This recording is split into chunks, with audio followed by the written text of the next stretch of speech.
Alex Carter stared out the transport window as the massive orbital station called New Horizon came into view. The 16-year-old boy gripped his bag tighter, his knuckles turning white. After living his entire life on a remote research station orbiting Jupiter, the sight of Earth's first and largest orbital colony was overwhelming. "We will dock in 5 minutes," announced the automated system. "All new students please prepare for orientation." Alex took a deep breath. His father, Dr. William Carter, had prepared him for this moment. "You'll be around other kids your age, son. Real social interaction, not just virtual meetings. It's an opportunity most would kill for," his father had said before sending him away. An opportunity or a punishment? Alex wondered. He understood the logic. His father's gravitational research required isolation, but Alex's education needed more than what the Jupiter station could provide. Interstellar Academy was the premier school in the solar system, training the next generation of space explorers, scientists, and leaders. The transport docked smoothly. Alex followed the other new students, all looking equally nervous. The difference was that they arrived in groups already forming friendships. Alex walked alone. The orientation hall buzzed with conversation and laughter. Alex found a seat in the back, trying to blend into the background. His plain gray jumpsuit stood out among the colorful clothing of Earth-born students. On Jupiter's station, practical clothing was all that mattered. "Welcome, future pioneers of humanity." A tall woman with a warm smile took the stage. "I am Principal Laura Bennett. Today marks your first step toward shaping our future among the stars." As Principal Bennett continued her speech, Alex noticed 3 students sitting together across the hall. They seemed different from the nervous newcomers, confident, almost bored with the proceedings. The muscular boy in the center whispered something to his companions, causing the girl to laugh and the other boy to smirk. After orientation, Alex made his way to his assigned dormitory. The hallways were crowded with students greeting old friends and exploring the station. Nobody paid attention to the quiet boy from Jupiter. His room was small but comfortable. A bed, desk, storage unit, and a window with a view of Earth below. His roommate hadn't arrived yet. Alex unpacked his few belongings, placing his most prized possession on the desk, a small device his father had built, a miniature gravity simulator for educational purposes. A knock on the open door made Alex turn. A smiling boy with curly red hair stood there. "You must be Alex? I'm Nathan Wells, your roommate." Nathan walked in and offered his hand. "First time away from home?" Alex nodded, shaking Nathan's hand. "That obvious, huh? You have that deer in headlights. Look, we all had our first day." Nathan laughed. "Where are you from?" "Jupiter Research Station Alpha." Nathan's eyes widened. "No way. You're Dr. Carter's kid? The gravity guy?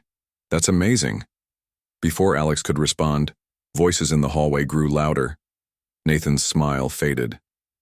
"Just act normal," Nathan whispered. 3 students appeared at the doorway, the same 3 Alex had noticed during orientation. The tall, muscular boy leaned against the doorframe, surveying the room with cold eyes. Well, fresh meat," he grinned. "I'm Greg Phillips. This is Heather Mason and Frank Wilder. We run the social committee here." Heather, a girl with perfect blonde hair and expensive-looking clothes, stepped forward. "We like to personally welcome interesting new arrivals." Her smile didn't reach her eyes. "Nathan, I didn't know you were getting a roommate." Nathan nodded, stiffly. "Yeah, just found out myself." Frank, a thin boy with dark hair and calculating eyes, was staring at Alex's gravity simulator. "What's that?" Alex moved protectively toward the device. "Just something my dad made." Greg stepped into the room uninvited. "Your dad? Who's your dad?" "Dr. William Carter," Nathan answered before Alex could stop him. "He's the leading researcher on gravitational manipulation." The 3 exchanged looks that made Alex uneasy. "The Carter kid, huh?" Greg's smile widened. "I hear Jupiter Station kids are super smart but socially awkward. Let's see if that's true." Heather circled Alex like she was examining a specimen. "He doesn't look special to me." "First day of classes tomorrow," Frank said, picking up Alex's school schedule from the desk. Advanced theoretical physics, gravitational, engineering, ambitious. Greg snatched the schedule. Those are senior-level classes. I've been studying with my father, Alex said quietly, wishing they would leave. Of course you have. Greg tossed the schedule down. Well, Jupiter boy, consider yourself officially welcome to Interstellar Academy. We'll be seeing a lot of each other. After they left, Alex turned to Nathan. Who are they, really? Nathan sighed. The three most powerful students at the academy. Greg's father is an admiral. Heather's family owns half the mining operations on Mars. Frank is a tech genius whose parents developed the colony's life support systems. And they bully people? They don't call it bullying. They call it social hierarchy maintenance. Nathan's voice was bitter. They decide who matters and who doesn't, and they hate being outshined. Great, Alex muttered. The next day, Alex found his classes challenging but enjoyable. For the first time, he was surrounded by teachers who could push his knowledge further. His favorite was Ms. Olivia Porter, the physics teacher, who actually asked him questions about his father's research. Your understanding of gravitational fields is impressive, she told him after class. You should consider joining the Advanced Physics Club. Alex was writing down the details when he felt someone watching him. Looking up, he saw Greg and his friends observing from across the hall. Over the next week, Alex tried to keep a low profile. He excelled in his classes but spoke only when called upon. He spent free time in the library or observatory, avoiding the social spaces where Greg and his crew held court. Nathan was his only friend, showing him around the station and explaining the unwritten rules of academy life. Just don't draw their attention, Nathan advised. They eventually lose interest if you don't challenge them. But Alex's strategy wasn't working. Every exceptional grade, every teacher's praise seemed to fuel their resentment. Small incidents began to occur. His belongings went missing. His path was blocked in hallways. Whispers followed him everywhere. By the third week, Ms. Porter officially invited Alex to join the Advanced Physics Club. We meet in Laboratory 6 after last period tomorrow, she said. I think you'll find it stimulating. Unknown to Alex, Greg had applied for the same club last semester and been rejected. The news of Alex's invitation spread quickly through the academy gossip channels. That evening, as Alex took a shortcut through the maintenance section to reach the observatory, the lights suddenly dimmed. He heard footsteps behind him. Jupiter boy. Greg's voice echoed in the narrow corridor. Taking a wrong turn? Alex turned to see Greg, Heather, and Frank blocking his path. Heather held up a small device.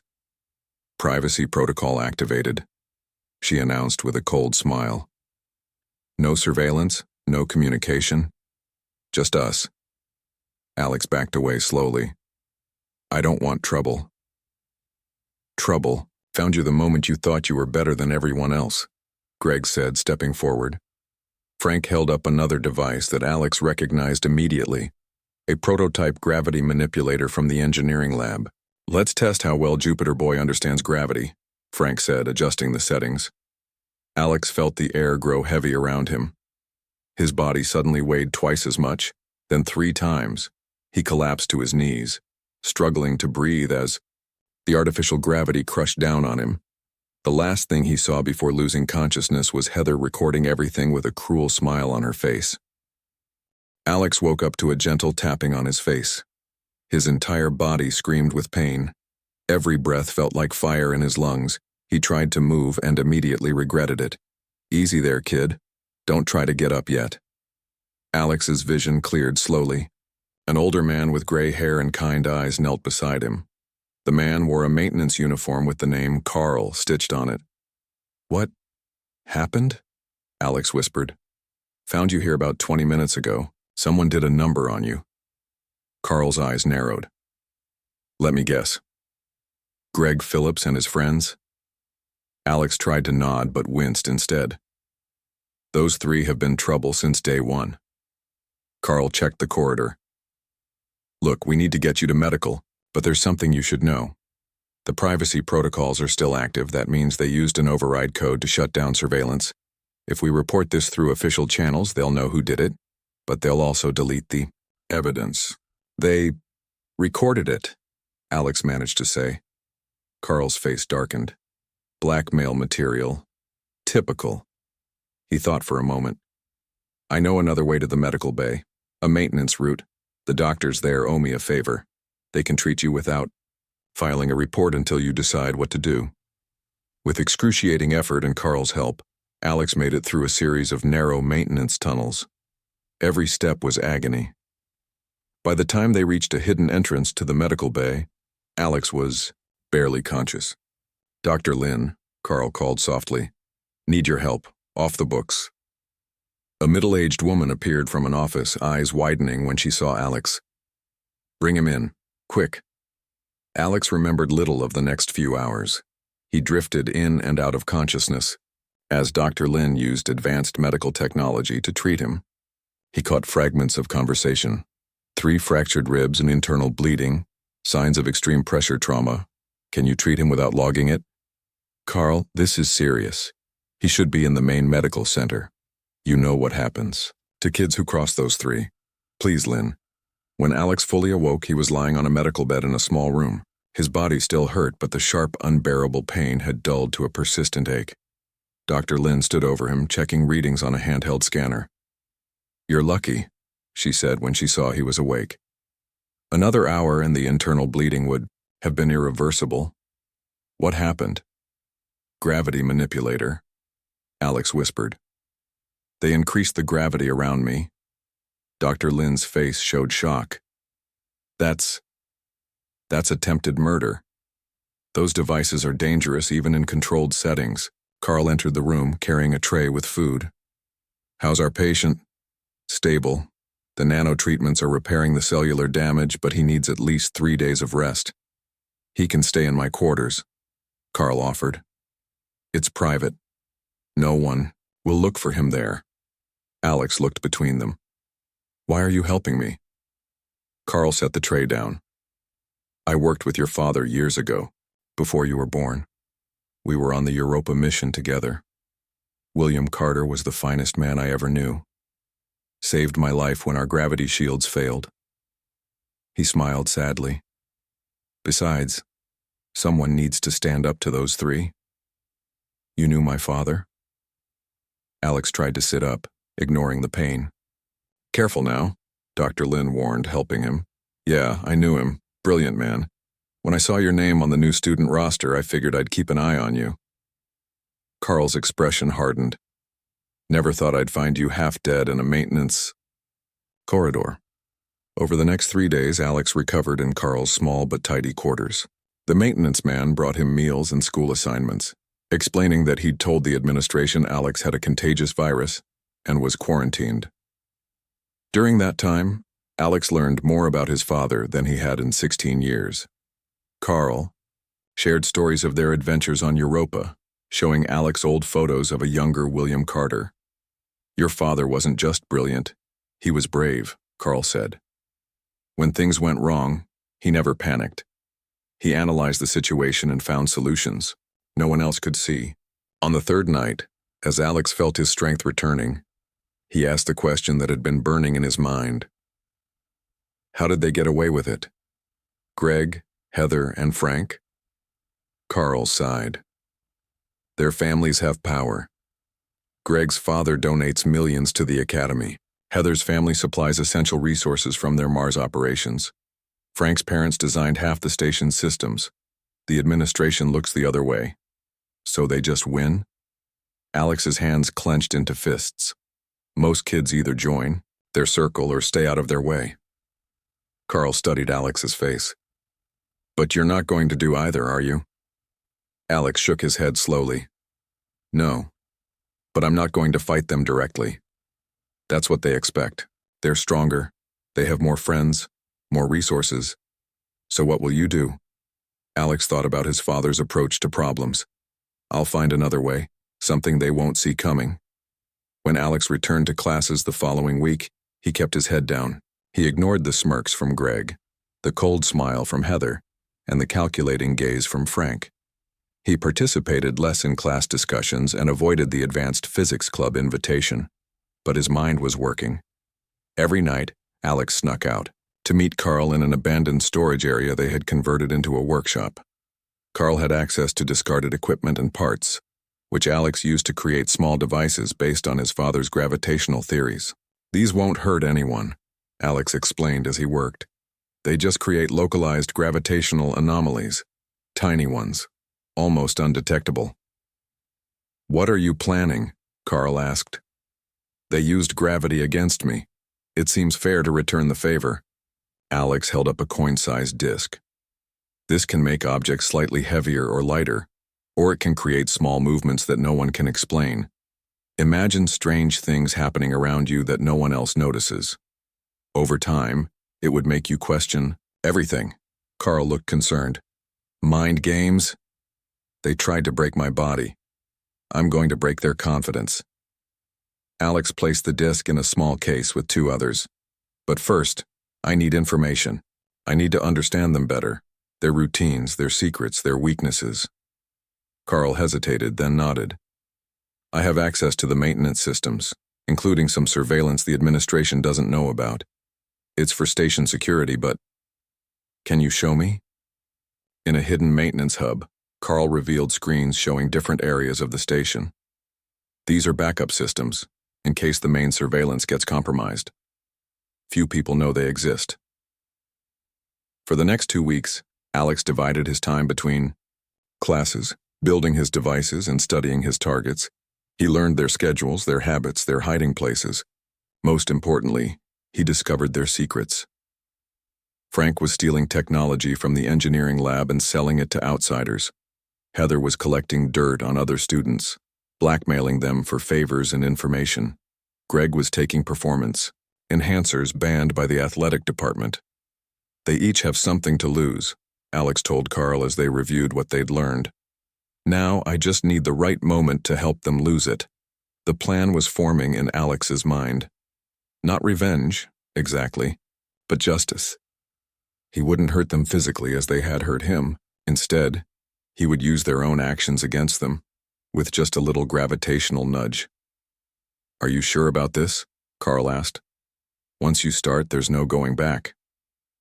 Alex thought about the pain he had endured, the recording they held over him, the fear that still woke him at night. "I'm sure," he said quietly. "They need to learn that actions have consequences, even for them." Carl nodded slowly. "Your father would be proud, not of the revenge, but of how you're approaching the problem. Methodical, scientific, using your mind instead of force." Alex held up one of his completed gravity devices, barely larger than a button. "Phase 1 starts tomorrow. Frank goes down first." Frank Wilder considered himself the smartest of the trio. While Greg had the muscle and Heather had the social power, Frank prided himself on his technical skills. His parents had designed critical systems for the station, giving him access codes and knowledge most students lacked. What no one knew, not even Greg and Heather, was that Frank had been stealing advanced technology from the engineering lab for months. He would smuggle out prototypes, copy their designs, and sell them to off-station contacts. The money funded his secret gambling habit on virtual reality betting platforms. Frank entered the engineering lab after hours using his special access code. The lab was empty except for the latest prototypes lined up on workbenches. His target today was a new communication device that could bypass standard security protocols. As he examined the device, he didn't notice the small, button-sized object Alex had planted beneath the workbench earlier that day. Alex watched from Carl's security feed in the maintenance hub. "Now," he whispered, activating the gravity device remotely. The effect was subtle. At first, the prototype just vibrated slightly. Frank frowned, tapping it to see if it was malfunctioning. Then, as he picked it up to examine it closer, the device suddenly felt much heavier in his hand, causing him to fumble. He caught it before it hit the floor, but the momentary panic was visible on his face. "What the hell?" Frank muttered, checking the device for damage. Alex adjusted the settings on his controller. Now the device became slightly lighter than normal. When Frank set it down on the workbench, It moved a fraction of an inch on its own. Frank's eyes widened. He looked around the empty lab, then back at the prototype. Hesitantly, he touched it again. This time, Alex kept the gravity normal. After several tense minutes, Frank seemed to convince himself he had imagined the strange behavior. He quickly copied the schematics to his personal device and returned the prototype to its place. As Frank headed toward the exit, Alex activated the second phase of his plan. The gravity around Frank's bag suddenly increased, making it pull down sharply on his shoulder. "What is wrong with this thing?" Frank said aloud, removing the bag to check inside. When he opened it, Alex changed tactics. Instead of affecting the whole bag, he targeted just the stolen data device inside. It began to rise slowly out of the bag. Frank's face went pale. He grabbed the floating device and shoved it back down, zipping the bag closed with shaking hands. He looked around frantically, searching for cameras or hidden observers. "Just a glitch," Frank whispered to himself. "Just a weird tech glitch." But Alex wasn't done. Over the next week, Frank experienced strange occurrences whenever he tried to access or sell his stolen data. Devices would move slightly on their own. Data would corrupt at critical moments. His contacts became suspicious that he was trying to trick them with faulty merchandise. Frank grew increasingly paranoid. He checked his quarters for listening devices. He ran diagnostic tests on his equipment. He avoided the engineering lab. Nothing helped. The final stroke came during the Interplanetary Technology Exposition, where representatives from every major corporation in the solar system gathered to view new innovations. Frank had arranged to meet a buyer in a quiet corner of the exposition to sell his biggest haul yet. Alex had planted his most advanced gravity device in Frank's bag the previous day. As Frank prepared to transfer the stolen data to the buyer, Alex activated it from nearby. The device created a small but noticeable gravitational anomaly that drew the attention of security sensors. Alarms began to sound throughout the exposition. Hall. Security alert. Unauthorized technology detected in Section H. Frank froze as security officers converged on his location. The buyer quickly disappeared into the crowd. When the officers scanned Frank's bag, they found not only the stolen prototype but all the evidence of his previous thefts stored on his personal device. Alex watched from the crowd as Frank was escorted away, protesting his innocence. One bully, down, 2 to go. Heather Mason was next on Alex's list. Unlike Frank, who operated in secret, Heather thrived on knowing everyone's business. She collected secrets and used them to control other students. Her methods were cruel, but effective. Alex had studied her carefully. He knew she maintained a private database of information in her quarters. He also knew she was deeply superstitious, something she kept hidden behind her cool, logical facade. With Carl's help, Alex gained access to the ventilation system above Heather's room. He planted several tiny gravity devices in different locations, under her desk, above her bed, near her private computer terminal. That night, as Heather slept, Alex activated the first device. It created a slight vibration in her desk drawer, where she kept her most valuable blackmail material. The sound was just enough to wake her. Heather sat up, looking around her darkened room. "Hello?" she called out uncertainly. Alex waited until she had almost fallen back asleep before activating the second device. This one made her tablet rise slightly off the nightstand, then drop with a clatter.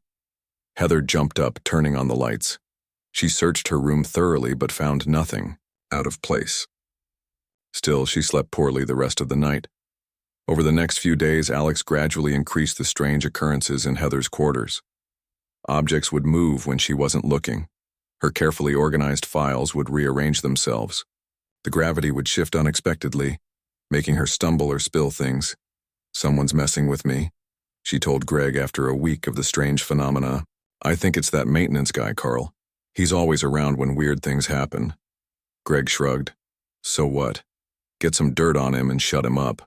That's what you always do." But Heather's usual methods weren't working. Her attempts to gather information on Carl hit dead ends. Meanwhile, the strange occurrences continued, and even followed her outside her quarters. During an important student council meeting where Heather was presenting her candidate speech, Alex activated a device he'd planted beneath the podium. As she spoke confidently about her leadership qualities, her notes began to slide off the podium as if pulled by an invisible hand. Heather grabbed for them, looking flustered. Then her water glass tipped over without being touched, spilling across the table. Several students laughed. "Is something wrong, Heather?" asked the council advisor. "No. I mean, yes. Someone is doing this." Heather's composure was cracking. "The same thing has been happening in my room. Things moving. Gravity going weird." The room fell silent.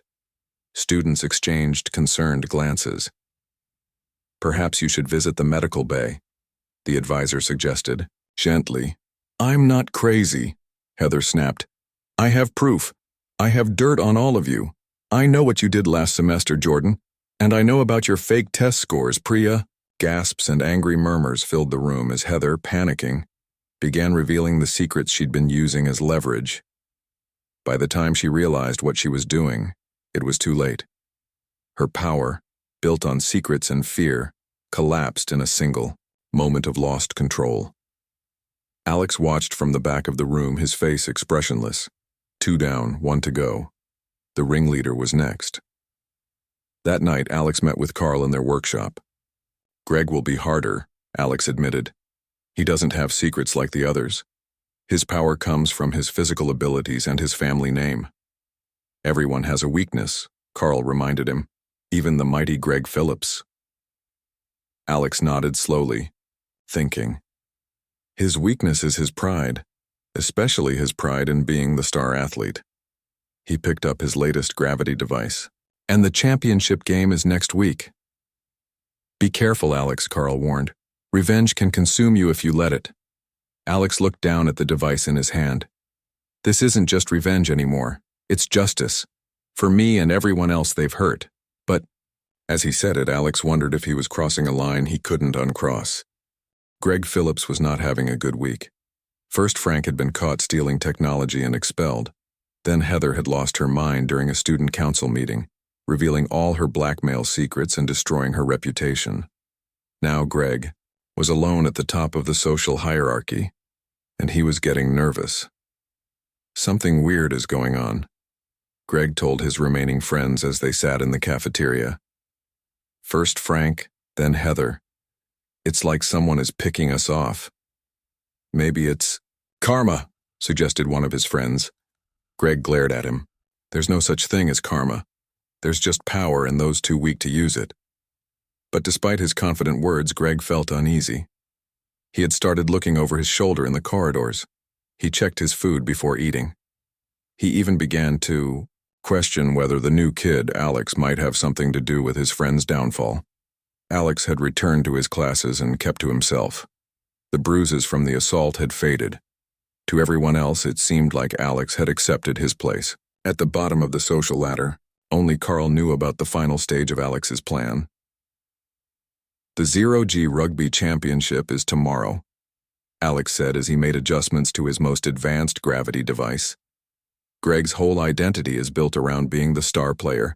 His scholarship to the Mars Military Academy depends on it." Carl frowned. "What exactly are you planning?" "Nothing dangerous," Alex assured him. "Just subtle gravity adjustments during key moments of the game. Not enough to hurt him, just enough to make him mess up." "And if he finds out?" Alex paused his work.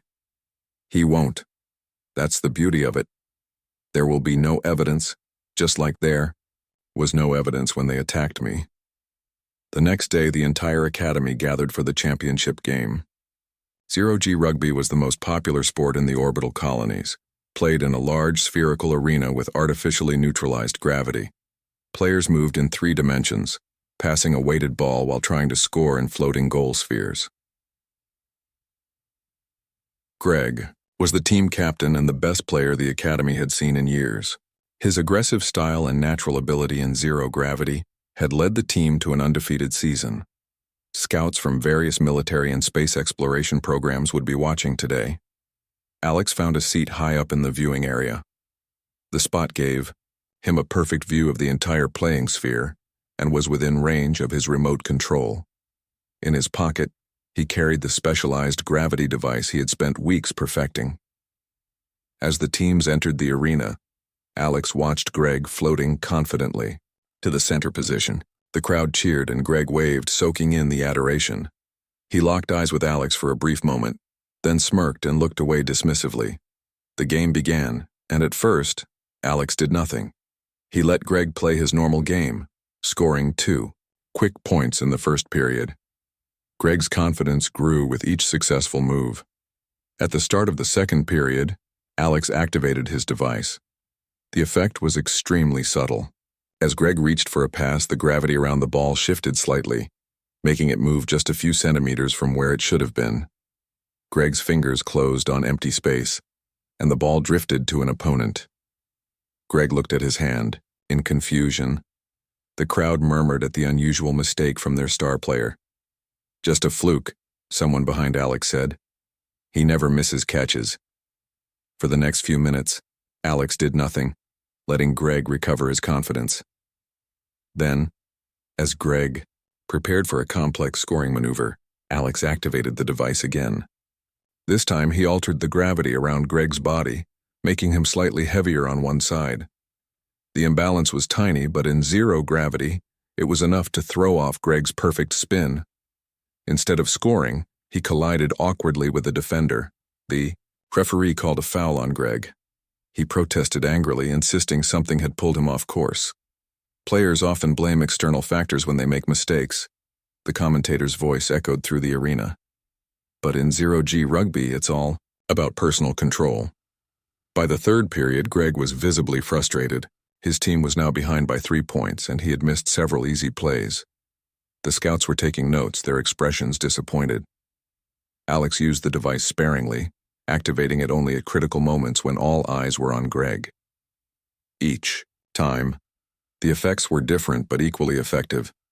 A ball that felt suddenly heavier, a slight push that threw off his timing, a moment of increased gravity that slowed his reaction. With 1 minute left in the game, Greg's team had a final chance to tie the score. The ball came to Greg in a perfect position to make the tying goal. As he prepared to take the shot, Alex activated the device one last time.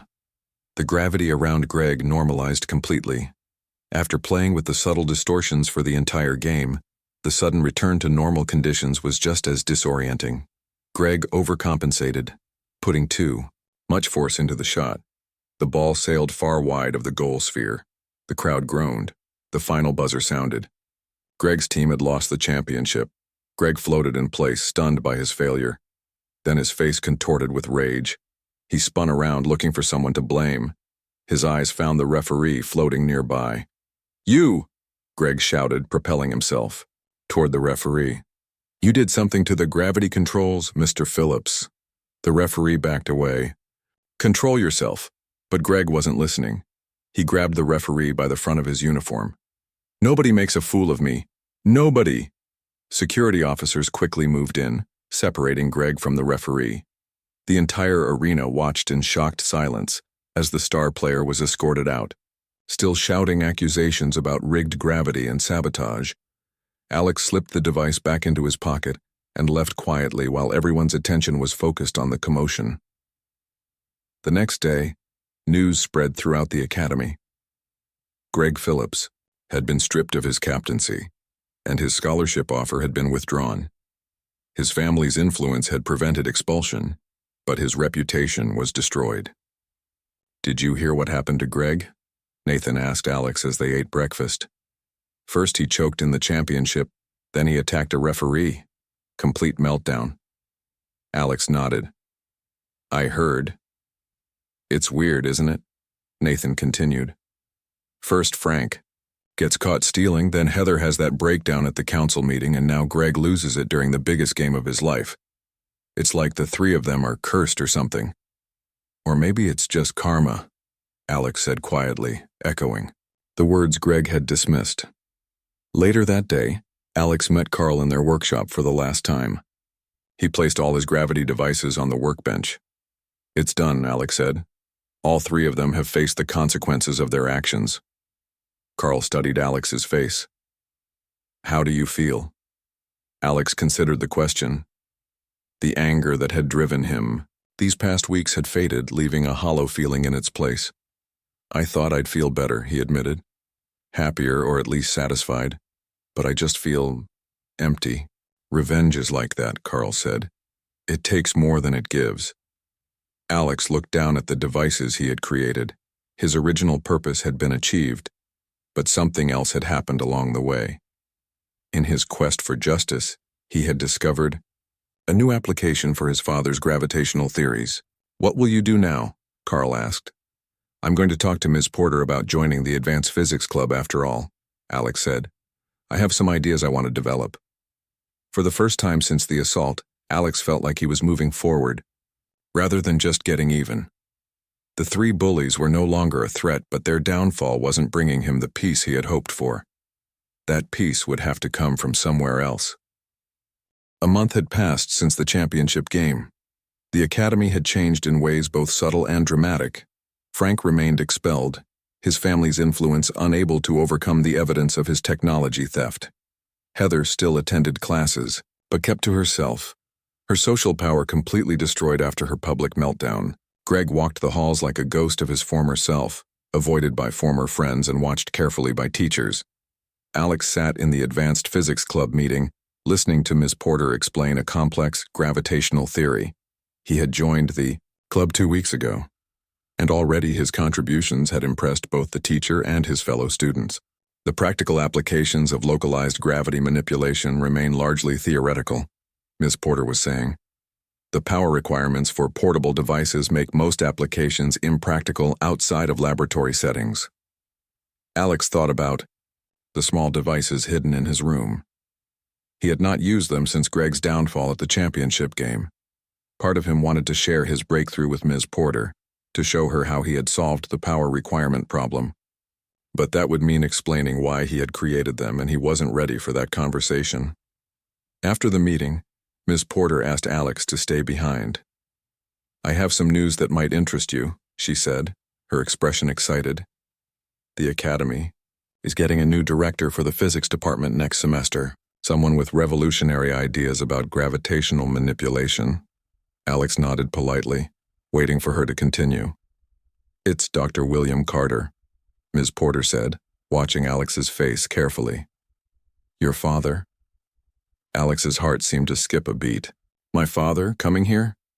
He's accepted a teaching position alongside his research role.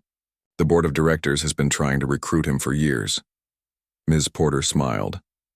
I thought you might want to know before the official announcement. Alex left the classroom in a daze.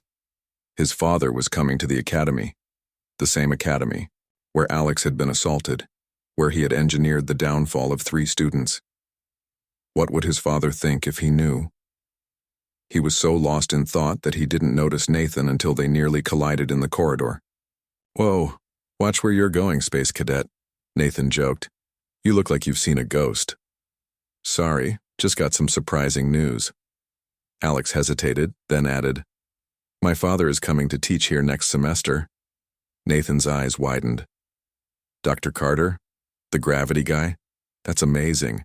Yeah, Alex said, not sure if he agreed. Later that evening, Alex met Carl in the observatory. Since completing his revenge, Alex had continued to visit the older man, finding in him both a mentor and a friend. My father is coming here, Alex said as they gazed at the stars through the massive telescope. Carl nodded. I heard the rumors. The staff has been talking about it all day. I don't know how to feel about it, Alex admitted. He doesn't know what happened to me, what I did afterward.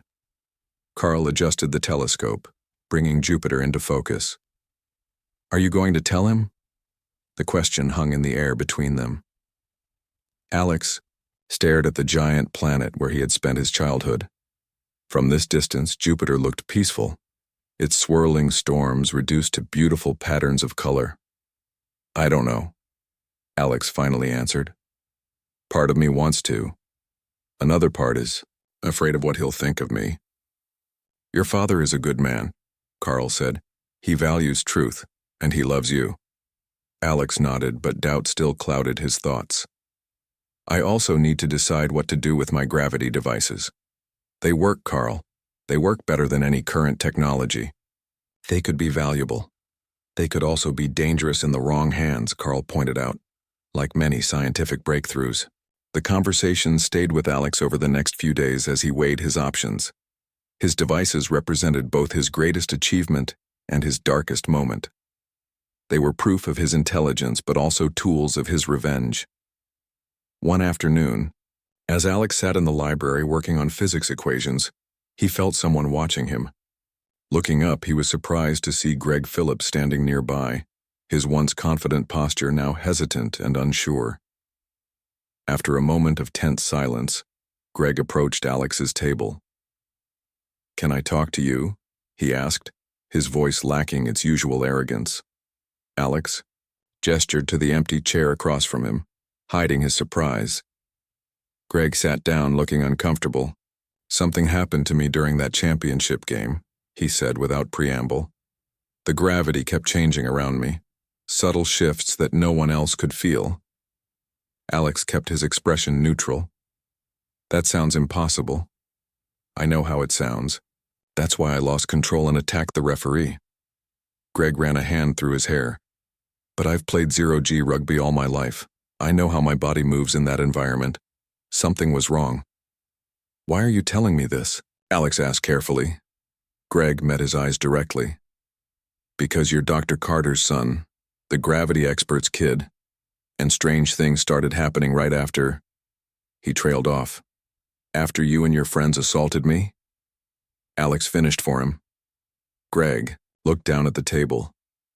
"Yeah, after that." He was quiet for a moment. "For what it's worth, I'm sorry. It went too far." The apology surprised Alex more than anything else that had happened. It wasn't much, and it came too late. But it seemed genuine. "Frank and Heather," Alex said. "Their problems had nothing to do with gravity." "No," Greg agreed. "Frank was caught red-handed with stolen tech. Heather cracked under pressure, but me..." He shook his head.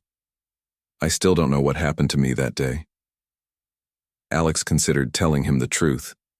It would be satisfying to see Greg's face when he realized how thoroughly he had been outplayed, but something held him back. "Maybe it was just your conscience," Alex suggested.